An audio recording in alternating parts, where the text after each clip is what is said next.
அஸ்ஸலாமு அலைக்கும் வரஹ்மத்துல்லாஹி தஆலா வபரகாத்துஹு. மெஹராஜ் மண்ணுலகிற்கும் விண்ணுலகிற்கும் இடையிலான பாலம். அகிலத்தை படைத்த அல்லாஹ்வுக்கே புகழ் அனைத்தும். எத்தனையோ தூதர்களை உலகம் கண்டிருக்கிறது. ஆனால் ஒரு தூதரை மட்டும் அல்லாஹ் விண்ணுலகிற்கு அழைத்து தன் அழகை காட்டினான் என்றால் அவர்தான் நம் தலைவர் முகமது நபி ஸல்லல்லாஹு அலைஹி வஸல்லம் அவர்கள். விஞ்ஞானத்தை விஞ்சிய மெய்ஞானம். இன்று மனிதன் நிலவுக்கு செல்வதை பற்றி பேசுகின்றான். ஆனால் 1400 ஆண்டுகளுக்கு முன்பே ஒரு நொடி பொழுதில் ஒட்டுமொத்த பிரபஞ்சத்தையும் கடந்து இறைவனின் அர்சு வரை சென்று வந்த அற்புதம். இது அறிவியலுக்கும் அப்பாற்பட்டது. ஆனால் ஈமானுக்கும் நம்பிக்கைக்கும் உட்பட்டது.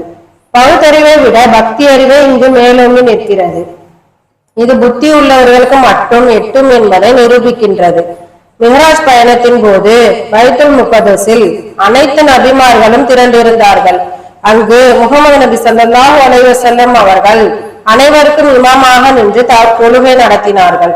இதன் மூலம் அல்லாஹ் உலகிற்கு சொன்ன செய்தி என்னவென்றால், முகமது நபி ஸல்லல்லாஹு அலைஹி வஸல்லம் அவர்கள் வெறும் ஒரு சமூகத்தின் தலைவர் மட்டுமல்ல, ஒட்டுமொத்த மனித குலத்திற்கும் அத்தனை நபிமார்களுக்கும் அவரே தலைவர். முகமது நபி ஸல்லல்லாஹு அலைஹி வஸல்லம் அவர்கள் சொர்க்கத்தின் இன்பங்களையும் நரகத்தின் துன்பங்களையும் நேரில் பார்த்தார்கள். புரணி பேசுபவர்கள், இது போன்ற நல்ல விஷயங்கள் பேசும்போது பேசிக் கொண்டிருப்பவர்கள், வட்டி வாங்குபவர்கள், அனாதைகளின் சொத்துக்களை அபகரிப்பவர்கள் அனுபவிக்கும் வேதனைகளை அவர்கள் விவரித்தார்கள். நாளை நாம் மரணத்திற்கு பின் எதை சந்திக்க போகிறோம் என்பதை நம் முகமது நபி ஸல்லல்லாஹு அலைஹி வஸல்லம் அவர்கள் அன்றே நேரில் கண்டு நமக்கு எச்சரித்து விட்டார்கள். 7 வானங்களை கடக்கும் போது ஒவ்வொரு வானத்திலும் ஒரு நபியை சந்தித்தார்கள். அந்த ஒவ்வொரு சந்திப்பும் ஒரு படிப்பினை. இறுதியில் அல்லாஹ் சந்தித்த அந்த உன்னத தருணத்தில் கிடைத்த பரிசு தொழுகை மட்டுமல்ல, இறைவனை எப்போதும் நினைவில் கொள்ளும் திக்ர் ஆகும். கண்ணியத்திற்குரிய அல்லாஹு தஆலாவுடைய நல்லடியார்களே, மெஹ்ராஜ் பயணம் என்பது ஏதோ ஒரு காலத்தில் நடந்த நிகழ்வு மட்டுமல்ல.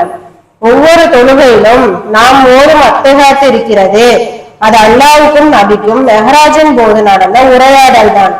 நாம் தொழுகையில் அமரும் போதெல்லாம் மெஹ்ராஜ் பயணத்தின் ஒரு பகுதியை நினைவு கூறுகிறோம் என்பதை நம் மனதில் வைக்க வேண்டும். எனவே நம்முடைய தொழுகையை வெறும் சடங்காக மாற்றாமல் அது அல்லாஹ்வை சந்திக்கும் ஒரு பயணமாக மாற்றுவதற்கு அல்லாஹ் நாடுவானாக.